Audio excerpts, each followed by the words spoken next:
Powers of the Pope. What are the chief powers of the Pope? The Pope has supreme and complete power and jurisdiction to decide questions of faith and morals and to arrange the discipline of the universal church. The power of the Pope extends over every single church, every single bishop and pastor, every one of the faithful. He may appoint and depose bishops, call councils, make and unmake laws, send missionaries, confer distinctions, privileges, and dispensations, and reserve seats to own tribunal. The Pope is the supreme judge. To him belongs the last appeal in all cases. The Pope is the teacher of all Christians, the chief shepherds of the shepherds and their flocks. Peter, standing up with the 11, lifted up his voice and spoke out to them. At Acts chapter 2, verse 14. The word Pope is derived from the Latin term Papa, which means father. The Pope is independent of every temporal sovereign and every spiritual power. He is responsible only to God.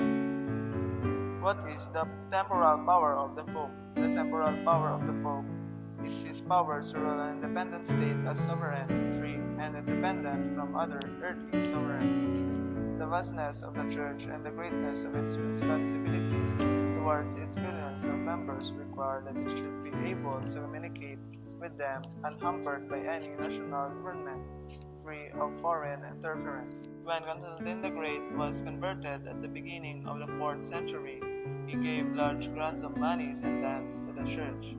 Emperors who succeeded him added to the grants. In the year 327, Constantine moved the seat of his empire to Constantinople. Rome was abandoned to itself and became the prey of successive hordes of barbarians. The Roman people came to look up to the popes as their only governors and protectors. In 1859, all the state of the Church except Rome were seized by the armies of Victor Emmanuel II, leader of the movement for the unification of Italy.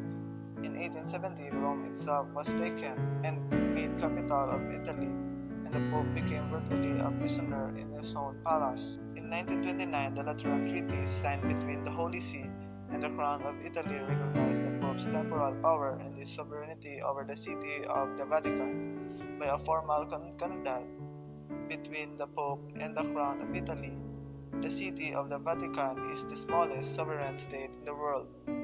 What exclusive privileges does the Bishop of Rome enjoy to signify his supremacy as head of the Church? The Bishop of Rome enjoys the following exclusive privileges. 1. He has precedence of jurisdiction and honor over all other bishops. Number 2. He enjoys the exclusive titles of Pope, Sovereign Pontiff, Roman Pontiff, Holy Father, His Holiness, Vicar of Christ, Father of Christendom, but he calls himself the servant of the servants of God. The Pope is called from his see, the Pope of Rome, and the Catholic Church under him is often called the Roman Catholic Church. Number 3. He assumes a new name upon his election as Saint Peter was given a new name by our Lord. From the 10th century, it has been the custom to choose the name from those of previous popes, Saint Peter's being expected out of the reverence. He wears the tiara, a triple crown, the symbol of his permanence in the threefold office of teacher, priest, and pastor. He wears a cassock of white silk, uses white silk shoes, and a crosier mounted by a cross.